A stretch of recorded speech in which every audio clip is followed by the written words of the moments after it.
Everyone seems to be working towards that goal. One who's been here a long time is OG Michael Terpin. We always talk about the 4-year cycle. We talk about the halving. I always say it's the most accurate measure as to when we're going to get a bull run. The person that taught me about the 4-year cycle is someone who I call the godfather of crypto. He's sitting right here next to me, Michael Terpin. Michael, welcome back, my friend. Thank you, Ran. In 2016 or 17 we met. Yes. And you taught me about the 4-year cycle, and you assured me that the Bitcoin all-time high is as predictable as 4 years. Walk me through the thinking behind it. Sure. It's math, right?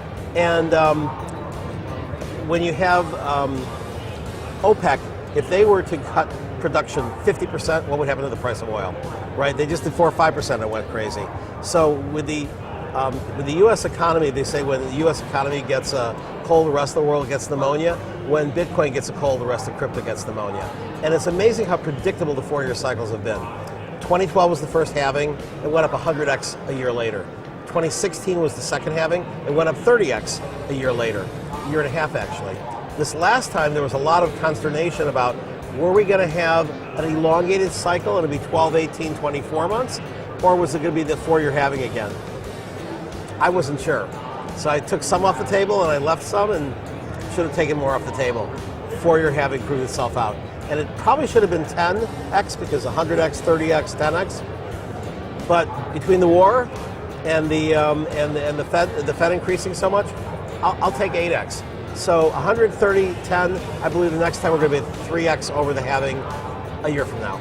So 1 year from now, Bitcoin gets to what price? So I believe that a year from now we're going to be between 32 and 50.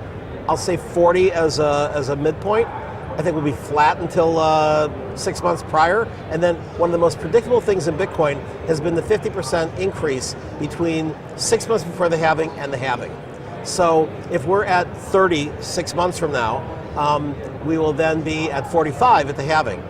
And multiply that by 3, I believe that's where your all-time high is going to be a year later. So it's about 135,000. Correct. All right, well, we'll talk to you about a year after halving, year and a half after halving, and see if you're right. That's amazing. Mike, so good to see you, my friend. Okay, thank you. He really is the guy that introduced me to this industry and to the halvings and to a lot of the things that I know about Bitcoin and crypto. So it's such an honor to see him here again today.